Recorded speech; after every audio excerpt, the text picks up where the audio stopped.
postmaster আছিলে আমি পাবত গজা অসমীয়া নহয় ইয়াত কোনো পাবত গজা মানুহ অহা নাই আৰু শিৱসাগৰৰ কোনো এজন ব্যক্তি শিৱসাগৰ নহয় এখন শিৱসাগৰ য'ত স্থানীয়ভাৱে বাসিন্দা হৈ শিৱসাগৰত মানুহ আছে প্ৰত্যেকৰে শিৱসাগৰ প্ৰতিজন ব্যক্তিৰ শিৱসাগৰ প্ৰতিজন ব্যক্তিৰ গাত চোকা অস্ত্ৰ কোনোবাই মাৰিলে লাগিব কাৰণ শিৱসাগৰ চাৰিসীমা আছে ঐতিহাসিক শিৱসাগৰৰ চাৰিসীমা আছে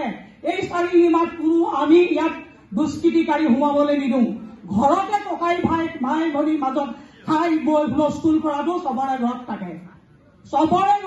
কাজিয়া 5টা ককাই ভাই থাকিলেও কাজিয়া থাকে কিন্তু সেই কাজিয়া আমি নাইকিয়া কৰিব লাগিব যিহেতু আমি মাতৃ হিচাপে আজি জয়মতী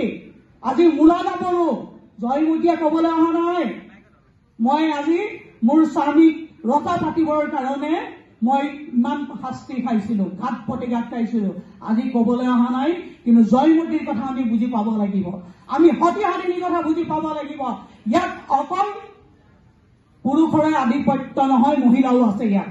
যেতিয়া মহিলা উগ্ৰ হ'ব কোনেও ৰখাব নোৱাৰিব যেতিয়া মহিলা উগ্ৰ হ'ব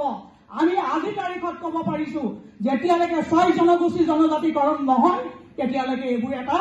ধুমুহা সৃষ্টি হৈ থাকিব এইবোৰ এটা পলিটিকেলৰ এটা জাগৰণ কৰি পেলাই মানুহে ইটো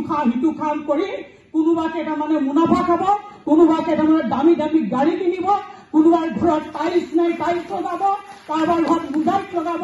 আমি এইবোৰ পচন্দ নকৰো কৰিব নেকি ইয়াত কোনোবাই আমি কেতিয়াও পচন্দ নকৰো আৰু হ'বলৈ নিদিওঁ যি মানুহে ভাল কাম কৰে তাক আমি সহানুভূতি জনাম যি মানুহৰ ভাল পদক্ষেপ যি মানুহে ব্যৱহাৰ নাজানে যি মানুহে ব্যৱসায় নাজানে যি মানুহে অৰ্থনীতি নাজানে যি মানুহে ৰাজনীতি নাজানে যি মানুহে নীতি শিক্ষা নাজানে সি আবুল তাবুল সব মানুহে নবকে আমিও বকিব পাৰো আবুল তাবুল কিন্তু আমি নবকো আমি যিহেতু এগৰাকী মাতৃ মনুষ্যৰ জনম কিয় পায় মনুষ্যৰ জনম 84 লাখ ভূমি জনি হৰি কৰি এজোপা গছতো জীৱ আছে এটা মাছতো জীৱ আছে প্ৰতিজন মানুহে সৰ্বশ্ৰেষ্ঠ মানুহ আজি তাৰিখত আমি অধপতন গৈছো আৰু দেখুৱাইছো কাক গোটেই অসমত দেখুৱাইছো যে শিৱসাগৰৰ পৰাই আমাৰ এনেকুৱা এটা বাৰ্তা পৰিচালিত হৈছে মোবাইল খুলিব নোৱাৰো কাক গালি পাৰে শিৱসাগৰৰ আমাৰ সন্তানক গালি পাৰে কিয় শিৱসাগৰৰ সন্তানে বেয়া কথা ক'ব লাগে কিয় শিৱসাগৰৰ সন্তানে চেলেঞ্জ কৰিব লাগে কিয় শিৱসাগৰৰ সন্তানে বেয়া কথা কৈ পেলাই পৰিৱেশ বিনষ্ট কৰিব লাগে আমি হ'বলৈ নিদিওঁ বিদেশী মুক্তকৰণ কৰাত আমি আছো আৰু বিদেশী মুক্তন কৰিবলৈ আমি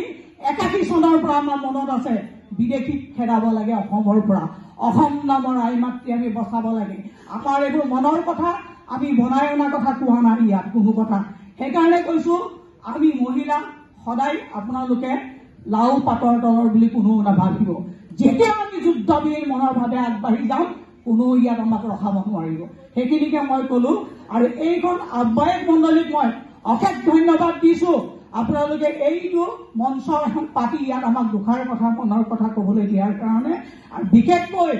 আজি তাৰিখত মই এজন মানুহৰ নাম নললে বেয়া হলো ভাল হলো কোনোবাই বেয়া পালে ভাল পালেও মই ক'ব লাগিব কোনো মোৰ বুকুৰ আপোন নহয়